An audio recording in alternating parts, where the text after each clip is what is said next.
Okay, for today's naturally inspired moment, it's probably my favorite. I love doing this.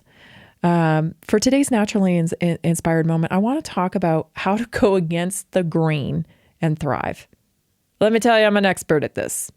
I don't want to be, but I am, because I have to do it all the time, and I've had to do it, especially since 2020, right? 2020 was a game changer with COVID.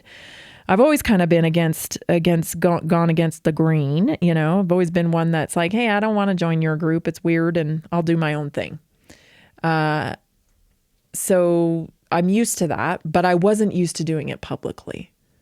And so I've gained a lot of knowledge about this, and I've had to really turn inward and rely on my faith in order to do what I do, because it is so against the grain.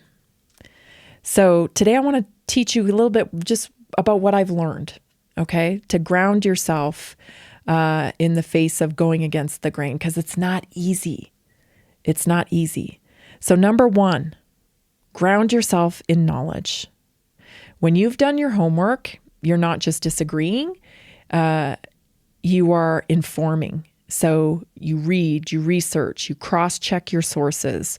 And like say if you're going into your doctor, right? This is tough to go against the grain with your doctor. So like when your doctor suggests a protocol that doesn't align with your philosophy, you can calmly say, I've researched other approaches that resonate with me. Can we explore those options? And you go in armed. And the great thing is today, you have access to all this information. Like a decade and a half ago when I was in this by myself, pretty much, you could Google things, but you didn't even know really what to ask for and where to find it. Now you can find anything, so it's fantastic. So, don't be afraid to print things off or pull things up on your phone and say, hey, I have this information. This is how I understand it. Is this right? Because I've researched other approaches that resonate with me. Can we explore these options? Knowledge keeps your confidence high and your emotions grounded. Always when you feel your emotions starting to rise up, you got to go back to data. Go back to the left side of your brain, right? Your right side is your emotions. Your left side is the data. So whenever you feel your emotions, because your health is personal. And so if you feel attacked around your health or whatever, you're going to take it personally, and that's going to trigger emotions. So if you feel like emotions are rising, go back to data, right? You cite data, because that's bringing it back to the left side of the brain. Number two, lead with respect, not resistance. So, doctors are trained in a system that emphasizes pharmaceuticals. It's what they know, okay? They don't really know anything else. Starting to now, I think, because the patients that are coming through their office are demanding that of doctors. So they're starting to branch out, but they're starting from scratch.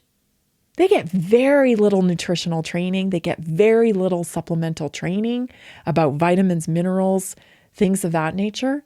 They get very little training on that. Any training they're getting after medical school, they've got to pay for out of pocket, right? And so it's usually the stuff that's paid for by the pharmaceutical companies they can count for professional credits.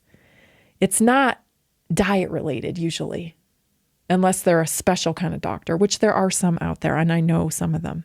I hate to put everybody in the same category, and I hope if you're a doctor, because I know a lot of doctors listen and a lot of people in medicine listen to the show, I hope you realize I'm not talking about you. I know you're fighting the good fight and trying to work, and help people. So you're excluded. I'm talking about mainstream people here. So lead with respect, not resistance. They're not trained in prevention. They're not trained in prevention and lifestyle. So meet them where they are, but stand firm in what you know about your own body, because you know best. So I appreciate here's just a line that you can use. I appreciate your expertise. I'd like to approach this naturally first. Then you're going to get, what's naturally? Naturally means without synthetic pharmakia. That's what it means. Respect opens the door for collaboration instead of confrontation, So I know I'm looking for your expertise, right? Build a bridge. Don't build a wall. You need help getting off of medications. You can't come off them by yourself. You need to be monitored. You need to work with somebody.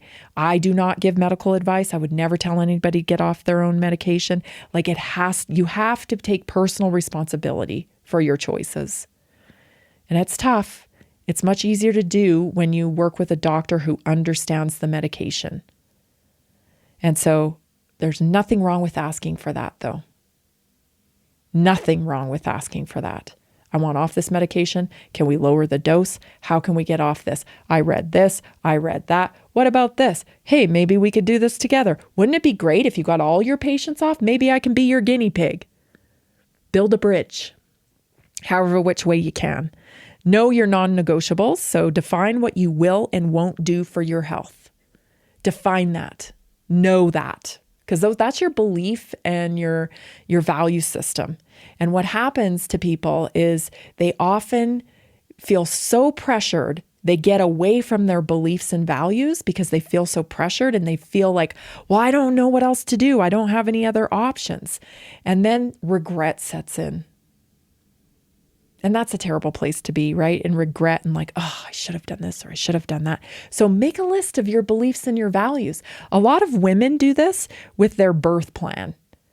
They're like, I don't want to have drugs during birth. And so they build a birth plan of what they want, what their expectation is. These are my values. And unless something goes completely sideways, right? And it's a matter of life and death, I'm doing this. And so we have to do that for ourselves. Define what you will and won't do for your health. For example, I don't take synthetic hormones, or I focus on nutrition and detox before medication. When you're clear on your principles, you won't get swept into decisions that you'll regret later. Number 4, build a tribe of like-minded people. This will help so much. Thriving against the grain is easier when you're not alone. Surround yourself with others who share your values, like your naturally inspired community, health-minded practitioners, local farmers, friends who live consciously. Their support reinforces your courage to stay the course. So you're out there in no man's land all by yourself, and nobody else is sharing your values. Nobody else is reinforcing the things that you know to be true. You're vulnerable to gaslighting. You're vulnerable to, accepting solutions, even though you don't want to accept that. So important to be in a group of like-minded people. Not solely, of course, because we can get in echo chambers too, but that's a different topic. Number 5, and I cannot stress this enough, trust your inner wisdom. Trust your inner wisdom. There's a reason why you stumbled across this show. There's a reason why some of the things I'm saying every day might resonate with you. Or there's a reason why when you're out, you keep getting attracted to the same things. Or you have the same thought over again, like maybe this is inflammation. But nobody, you keep going back to the doctor and the doctor never says inflammation. So you're like, well, he didn't say that. But yet you inside are like, I have inflammation. I know this is inflammation. But, it's not being reaffirmed in the places that you're conditioned for it to be reaffirmed. You know best. I always ask people, what do you think? How do you feel like? Like, what do you feel like? What do you feel like's going on? I learned this in a very real way when my daughter was born premature, significantly premature. And, she needed emergency medicine, and I'm thank God she got it, and we were in the right place to get emergency medicine. So she got emergency medicine, but she did have to be intubated. And, when they told me that they were going to intubate her, I was like, okay, she needs it. She needs it. But I think she needed it for like maybe 24 hours, because after 24 hours, every time I looked at her, I wanted to pull that thing out. And fortunately, we had a great emergency doctor who was a pediatrician, and he asked me point blank, how do you feel about that? Do you think she's ready to have the tube out? And I said, yes. I feel like I want to pull it out. I feel like she's struggling with it. And lo and behold, he took it out based on my recommendation. And we were off to the races after that, meaning she started turning around right away.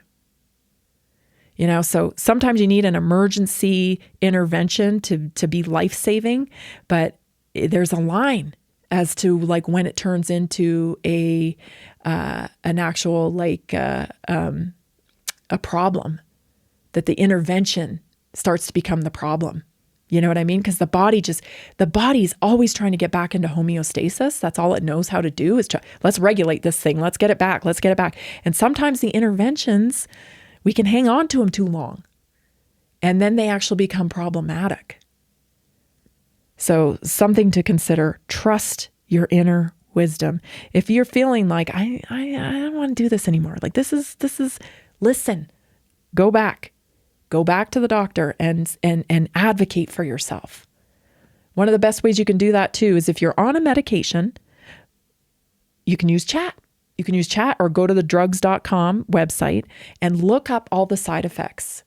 And you can just look, I have this one, I have that one, I have this one, I have this one, I have this one. Take that list in and say, I have all these side effects. I need to get off this medication. And they're going to tell you, well, let's switch you to a different one. That's what they're going to do because that's what they're trained to do. Oh, you're starting to have side effects from this? Let's switch you to a different one. That's kicking the can down the road again. You go, oh, no. Actually, I want to get off like permanently. So could we start to get off this? Can you help me get off this medication? And any reasonable person, if you're showing all the side effects from it, any reasonable person is going to say, okay, what have you got in mind? And then you say, well, I'm on beta blockers and I'm low in CoQ10 because I have beta blockers, which is the side effect of beta blockers is getting low in CoQ10. What do you need for heart health? CoQ10. It's just, it's just a little bit of information that you need to take in.